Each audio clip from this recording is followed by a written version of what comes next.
Gente, estamos pescando aqui no meio do Pantanal. Olha o barulho. O que é isso? O que é macaco? O que é isso aí?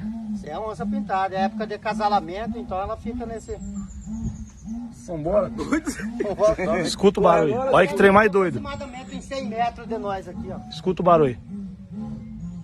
Olha isso, velho. Estamos aqui no acampamento dos meninos aqui, ó. Paramos pra tomar uma coisa aqui, ó. Não, se Escuta vier isso só aqui. cai na água. Mas sabe nadar, ó.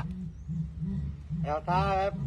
O macharrão fica assim na época do acasalamento, ela fica... Cadê, gente? Jair, fica aí que você vai, doido. Pode pintir, baixar só. Ó o barulho. Fica quieto pra escutar o barulho. Fica quieto, escuta, ó. E é macharrão e é grande esse bicho. Você tá doido. Pessoal, um abraço, tô indo embora. Tchau, obrigado.